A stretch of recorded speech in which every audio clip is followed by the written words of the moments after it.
A group of explorers break through a glacier to find a girl encased in thousands-years-old ice, and she suddenly starts speaking despite being inside there. Close enough? Welcome back, Ong. She says she's a former god and to bring her to the best game player. Next, we see a futuristic place named Ruin, the Sacrament City, with a guy narrating 3 gods games. It seems these games are being live-streamed all across the world. A guy arrives in town with a suitcase saying it's been 6 months since he was here. That's our main character. He looks at the screen with 3 games going on, one with a salamander throwing rings at contestants, another with contestants running away from a bunch of bug creatures, and in the third one, a bunch of people are free-falling. Humans lost all the games they played in today. Our guy says he should get moving since he's also a challenger, and suddenly people start recognizing him in the street as Faye, so he runs off to not cause a bigger commotion. He finally arrives at the office of the arcane court in town, and everybody recognizes him there too. Chief Secretary meets him in the foyer, and they talk about how Faye didn't find the girl with bright red hair he was looking for the last 6 months, and the lady says she has a task linked to the games for him. There's a girl that's looking for the best game player in this era, Chief Secretary explains while they're in the elevator, and that's what Faye is. The girl is a god who played tag with some humans, hid on the seafloor and fell asleep for 3,000 years. Her powers are that of an avatar of flame in the form of a dragon, and even though she says her powers decline, they can still level a whole city if she gets angry. Faye is assigned to watch over this god and not make her angry because he has the power called Arise that lets him survive anything. They enter the apartment where the god lives, and Faye notices a lot of games all over the place. Finally, we can play Uno. He rolls 2 dice and guesses the result perfectly, explaining to the secretary that the trick is to throw it a certain way to get the result he wants. A girl comes in the room, and Faye gets a flashback of the girl he was looking just like this girl. Turns out this one is the god they were talking about, called Lady Leolesha. Secretary Miranda leaves them alone, and Leolesha immediately wants to start playing a game. She pulls out a bunch of cards she wrote things like hometown, name, dreams, and other stuff on, calling the game self-intro memory. The point is to shuffle the cards and pull them until 2 cards match, which means the other party gets to answer about the things on the cards. When Leolesha shuffles the cards, Faye asks to reshuffle them because he already memorized all the cards' positions, and she's surprised and says she likes him because he didn't want to cheat with this ability of his. She then makes the cards levitate above the table with different orbits and speeds, so it would be harder to memorize their positions. She also establishes a rule that pulling a pair of the same cards doesn't mean the winner can pull again like in the original game of memory. The secretary watches through a hidden camera in the room as they begin the game. Leolesha lets Faye have the first turn, and he pulls hometown and blood type. He asks if gods even have blood, and she answers it's hotter than lava and could melt this whole building. On her turn, the god bends over the table looking up, and Faye notices her boobs, saying he can't concentrate, and she agrees that it wouldn't be fair if he was distracted and chooses 2 cards without bending over. She pulls hometown and name, and now Faye knows where both hometown cards are, so he pulls them immediately. Leolesha answers that she's from Elements, the realm where most gods are from, and that humans need a special entrance to go there. Gods are bored, so instead of TikTok, they give humans special powers called Arises and make them go through Squid Games. A human with an Arise is called Apostle and can participate in God's games over in Elements, and the win reward is being able to use Arise in the human world. 93% of their world is unexplored, so they need these powers to explore more. Apostles can't play anymore if they lose 3 times, and get a clear and a celebration when they win 10 times, but nobody's ever done that, so they don't know what it means. On Leolesha's turn, she pulls 2 name cards, and Faye introduces himself as Faye Theophilus. As she asks for his nickname, he says it's just Faye and figures that the questions can be manipulated from what the card says, and some cards don't need to be pulled to get his answers. Time passes, and the goddess pulls 2 blank cards, meaning any question is on the table. Her eyes become feral and body lights up, and she ominously asks the real reason why he's here. He laughs because they were aiming for the same thing, which causes her to turn back to normal, and comes clean about keeping an eye on her so she doesn't nuke the city. Secretary thought this was going to set her off, but the god already figured as such and isn't bothered by it. She smiles and says she likes and trusts Faye now, and he can call her Lesh. Lesha asks what would be his question if he got the blank cards, and he asks why she won't go back to Elements and why she chose him. She answers that he's the only rookie to get 3 wins in a row, so she wants to clear the god's games with him. Turns out going to the human world from Elements is a one-way road, and she can't go back to being a god unless she gets 10 victories in God's games. She explains that celebration is the fulfillment of any wishes the winners have. With that said, Leshy drags Faye off to the divine gate to Elements, not willing to wait any longer. She winks, takes his hand, and they dive into a game. An angelic little bean thing tells the apostles that it's time for hide and God seek to begin, and the Titanic god immediately slams his hand down on a building. 3 of the contestants reflect the rubble with their spells, and a few others crush falling rocks with enhanced physical strength. Leshy asks if Faye is going to use his ability. He says it just prevents him from dying. Then he notices a giant rock falling on her and and screams to run, but she just punches upwards and pulverizes it, laughing at him for being worried for her. We go back 10 minutes when Faye and Leshy just entered the game. They go out of a portal into an empty city. Faye is confused, but Leshy figures it must have some meaning for the god. They see other contestants and approach them. A blonde girl called Asta recognizes him first and asks why he's here when he was on leave. He just says he was dragged in here. Then Leshy approaches and everyone is shocked to see her here since they know she's a dragon god. She says she's here as a participant on the human side. The angel fellow appears calling himself the Meep who lives within Titan's territory and that it's time for the game to begin. A few apostles pull out camera drones to live stream it all, zoomer moment, and they begin speaking about how Titan's game is a battle game and they only have a 14% chance of winning. Then the Meep says Titan is tired of battle games and the current game is called Hide and God Seek. Faye asks if they have to run away from the Titan and Meep confirms as much and sets a square barrier over the play zone. One of the conditions to lose is for all apostles to get caught, but Meep says you can lose even if you run away, not explaining victory conditions or other rules. The participants get a 300-second head start to run, but Titan grows bored and attacks them immediately instead. No.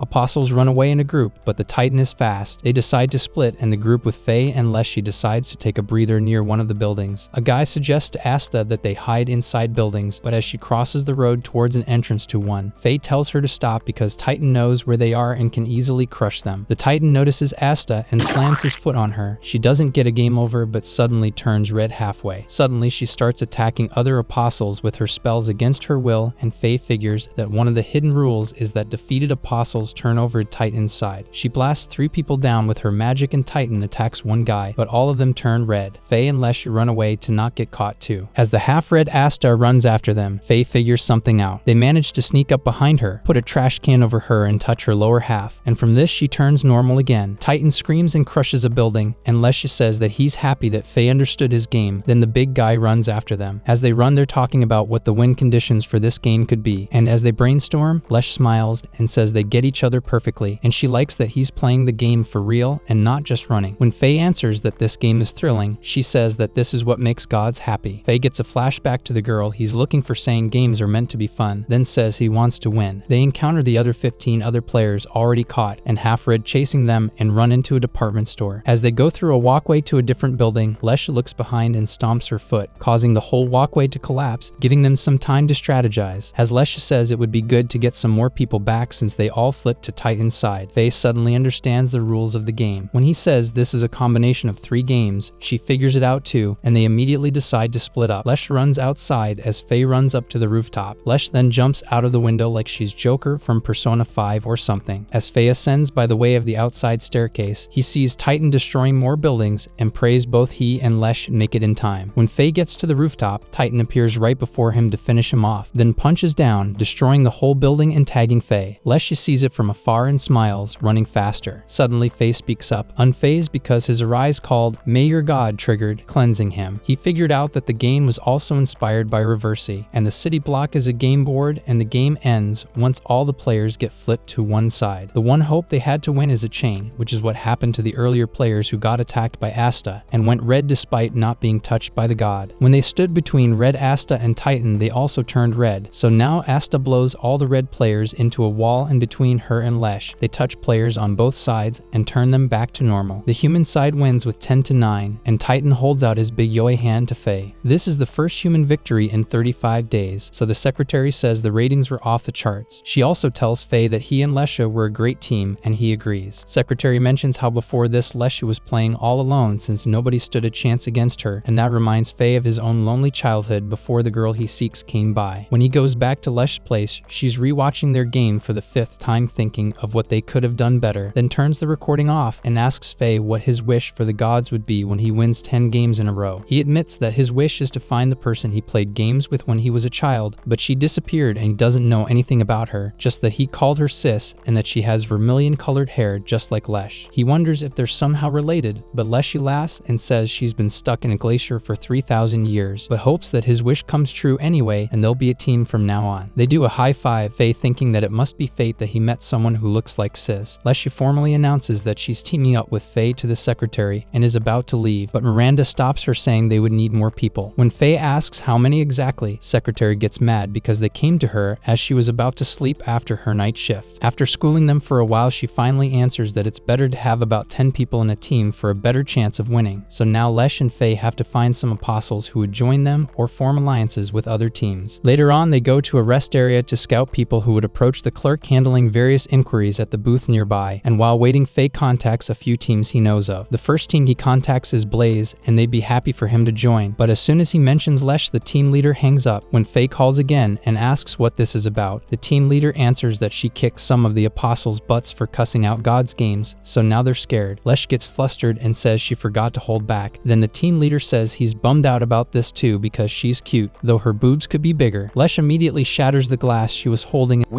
and says about how she wanted to let the whole world burn when ancient people told her boobs were small, then asks Faye if he thinks her boobs are big, and he saves the city and possibly the whole world by saying that they sure are. He contacts the next team called Black Rose because they have a good game analyst, but the team leader screams and hangs up as soon as she hears Lesh's name. Lesh starts speaking like a shady ancient god, then admits that she was bored in the last 6 months, so she practiced battle games with humans at the underground Coliseum, but couldn't hold back when she met the Black Rose team leader, so she kicked her butt. And when she visited her in the hospital, the team leader screamed and passed out. Lesh apologizes for her actions, but Faye knows she just wanted to play with humans, so he doesn't blame her. As Faye talks about how it would be nice to find a team member with useful abilities like teleportation, a portal opens up from the ceiling and a cute girl comes through it.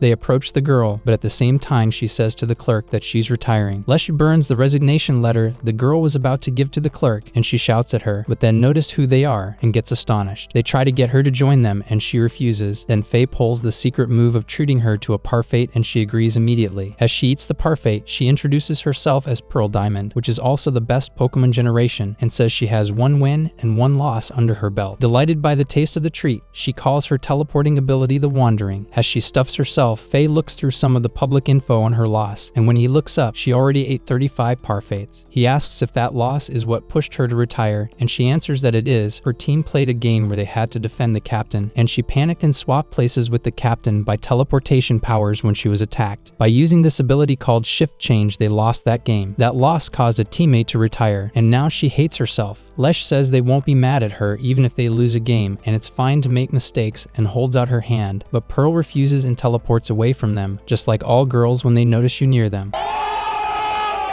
When Lesh asks if they should give up, Faye gets a flashback of Sis, saying that the gods smile upon those who reveal miracles, and decides to find Pearl's dorm room number and try to talk to her again. He can't be fine with the thought that if she gives up now, she'll be afraid to play games again for the rest of her life. They find her dorm room and ring her doorbell, but nobody replies. The door is not locked, so they run in and see Pearl in her undies with a transparent back. I'm gonna come. Lesh falls to her knees because now she sees how huge Pearl's boobs are, then jumps at her screaming to give her half the boob volume. When Pearl finally puts her clothes on, she apologizes because she just used portals to go out of the dorm, so the door was unlocked for about 6 months, and Faye blushes and apologizes for barging in. Then the girl says she's not a good fit for their team and would only hold them back, but Faye notices some paper bags in the corner of the room and asks about them. Turns out she wanted to give out snacks to her team members before she left, but they wouldn't accept and said she has no right to see the captain after all that. Lesh gets angry because the point of the games is to have fun, and of course gods are going to win in the games they set up, so blaming one person for everything isn't right. Pearl sadly smiles and says there's nothing she can do, and Faye says that there is. She can clear her name by playing with her old team Inferno again and win the game. She can't do this alone, so Faye and Leshy will go with her, and if they lose the game, they won't stop her from resigning anymore. Hearing this, Pearl smiles and says she'll do it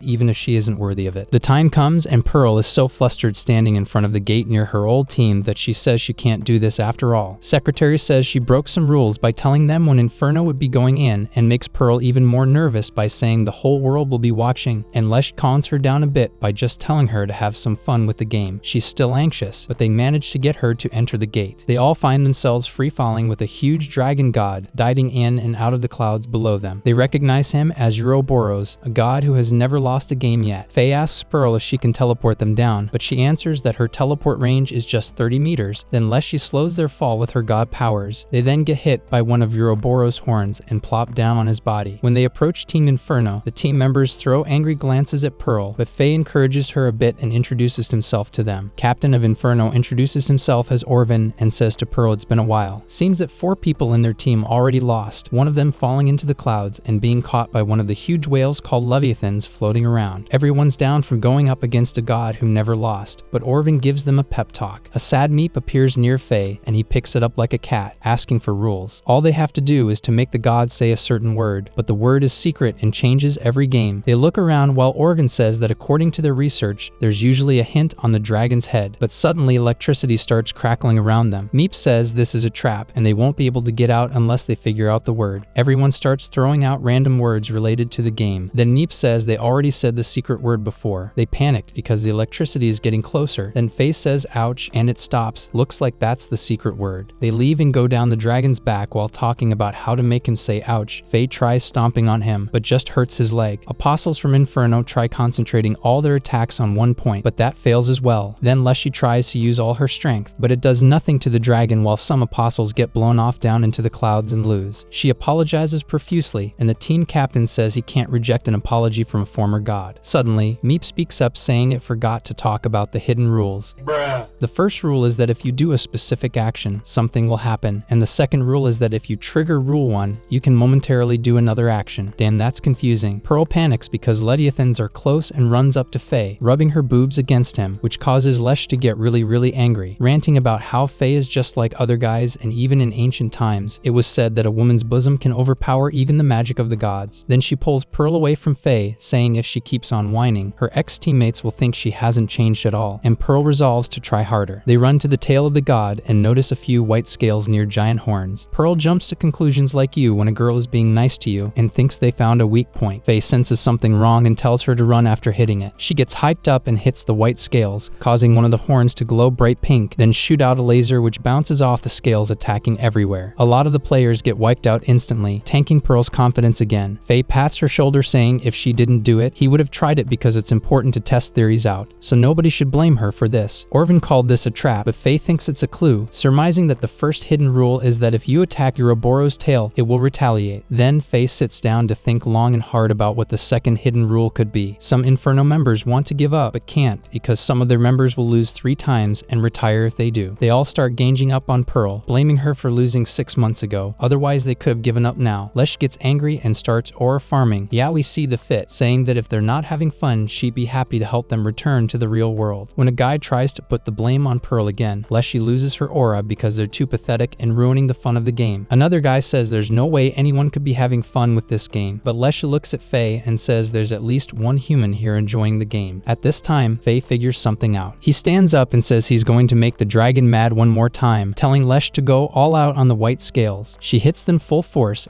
Yeah, boy. and all the huge horns on the god's tail light up, sending a wide laser down. Everyone gets wiped out but Faye's party, Lesh protecting them with her god powers. They see Leviathans trying to attack the dragon and jump on them, Faye figuring out that the second hidden rule is when you fulfill the first rule, you can temporarily ride a Leviathan. As they ride the whales, they see what they couldn't see while on the dragon, its bottom part. Turns out the real weak point was below all along, huge red eyes staring at them. The eyes, however, can shoot out lasers. The Leviathans are about to throw them off, so Leshy rushes in while Faye whispers in Pearl's ear what to do and tells her it has to be done with perfect timing. She resolves to do it and Faye leaves her, getting to another Leviathan. He distracts the dragon by going from whale to whale, and Leshy unleashes her attack on one eye. She doesn't have enough speed and power to destroy it completely though, and the other eye counters with a laser. She leaves it all to Faye, and he leaps to the wounded eye, saying that the gods smile upon those who create miracles. Orvin figures the counterattack is faster than Faye can hit the eye, but his true goal was to get Pearl to teleport him out and use her ability to reflect the laser right back into its eye. The eye is destroyed completely, the dragon letting out a mighty roar. People watching the livestream cheer, and the Inferno team is astonished that they actually won. The dragon appears to them in the form of a girl in a Japanese dress, granting them a reward for being the first ones to win against it. The reward is a gem called God's Diadem, allowing them to challenge this god again anytime. As Ouroboros says it'll make the game 100 times harder next time, Faye laughs, saying nobody would play it again if that was the case. An unfamiliar girl wakes up from a dream where she plays a god's game. It appears to be a regretful memory, as the mark on her hand is for 3 losses. She notices Faye, Lesh, and Pearl on the screen of the TV she left on to sleep to, gets excited about them winning and swears to devote her life to Faye. What a simp. Meanwhile, Lesh complains to Secretary Miranda that their team can't dive, and Secretary replies that everyone was motivated by their win and scheduled their dives for a month straight. Bruh. As Lesh plans to steal a divine gate by force, Miranda proposes another solution to play immediately: World Games Tour. It seems that the team has been invited to play games in many other cities, so they choose one randomly to go to. The three apostles are on a train headed to Sacred Spring City of Maldra. When they arrive, the scenery is completely different, but the first thing Leshy wants to do to visit a game shop. What a nerd. The weird girl we saw earlier holds up a welcome sign, but when she notices them, the first thing they do is run since she looks sus. She uses her rise to outrun and stop them, then introduces herself as Nell Reckless and asks Faye to be his woman. The trio is completely dumbfounded, so she clarifies that she wants him to make her his subordinate, but then says she can do house chores and wash his back in the bath, which makes it even crazier. The commotion attracts attention of passersby, and it doesn't help that Lesh and Pearl are dissing him behind his back. When Nell kneels with her head to the ground, Faye decides to do the sensible thing, and of course, run away from this weirdo to the local arcane court office branch. She chases them, but in the middle of the road a car comes straight at her, so she uses her rise to kick it away. When Nell realizes she wrecked the car, she stops chasing the trio to check up on the driver. When they arrive in the branch office, they hear everyone talking about their gaming achievement, but then a shady-looking guy touches Pearl's shoulder, and she immediately screams that he's a groper. Why are you running? Turns out he's the chief secretary here by the name of Belegar Ions. They climb the stairs to the 8th floor because he says it's healthy. During this time, he says that the main event will be happening in 3 days, but he would like them to participate in an intercity competition with this office's apostles tomorrow too. Pearl thinks she'll be popular since a lot of people will be watching, but everyone ignores her. Then they get into a corridor with pictures from last year's World Games Tour. Leshy notices people in black uniforms, and Faye says people in black are the best teams from each branch. Immediately, a guy in a black uniform approaches them and introduces himself as Dax Gear Scimitar from the local branch, the opponent in tomorrow's match. He was a rookie 1 year ago, but he established a team really quickly and got 3 wins and 1 loss, so in a way he's similar to Faye. Then Dax starts yapping about how they were brought together by destiny and tries to recruit Faye to his team. Rejoice BL lovers. Faye rejects his proposal and Dax walks away, but Faye thinks he hasn't given up yet. As the trio is relaxing later, Faye mentions that he was watching local branches apostles games and noticed Nell, the weirdo from earlier, in some of the games. She had talent and followed orders perfectly, but was brought down by her teammates, so Pearl wonders if Nell is the exact opposite of her, not wanting to give up until the very end. Room service arrives, but it's obviously Nell in disguise, and when everyone figures it out, she just runs away even though they were open to talking to her now. She stops running to catch her breath and Dax approaches her, saying it's not like her to act so pathetic. They knew each other as rookies 2 years ago, and both had potential, but she had bad luck with her team. Then he tries to recruit her to his team as a game analyst, but she refuses, saying she only wants to join Faye's team. They make a bet, and of course Nell bets on Faye's team winning. The next day arrives and it's time for the intercity competition. Just before the beginning, Nell runs up to the trio and tries to cheer Faye on, but it's already time to start and she can't say anything else. They go out into a huge stadium chock full with 10,000 spectators. Dax is already there, and he delivers a passionate speech about putting their souls on the line for this, and Faye says that he didn't think the guy was this passionate. They say some other vaguely non-straight stuff to each other, and Dax tells the operator to start a random game out of the thousands they have here. A board game-like map appears in front of them, which Faye recognizes as Sugoroku. The name appears on a screen at the top, Mind Arena. None of them played Mind Arena before, so they're on even ground. It's a 2-on-2 battle, so Zax summons a member of his team, Tempest Cruiser, a girl called Kelrich Shi. Zax thinks that Faye will choose Lesh as his partner, but Lesh herself tells Pearl to go and win this as she will cheer them on from the audience. There are 2 victory conditions for Mind Arena: either get to the goal 44 spaces in, or to drop an opposing player's life points from 20 to 0. There are 4 classes players can choose at the start, and all of them offer specific bonuses accordingly. Everybody is given 5 random cards. When Faye looks at his and Pearl's cards, he notices that they have a lot of healing spells, so it will be difficult to win by damaging opponents. So Faye chooses the Traveler class for movement bonuses, and Pearl chooses to be a healer to protect them both. Zax and Kelrich both choose the Wizard class. Yeah, we see the Fit guys, which gives bonus damage to spells. They use dice cards instead of dice to move, and different colored tiles have different effects, like gray and golden tiles allowing you to draw and red ones being traps that inflict 7 damage. As Faye takes note of the fact that if more than one person lands on the same gray or golden spot, they cannot draw any cards, and the operator tells all of them to draw dice cards.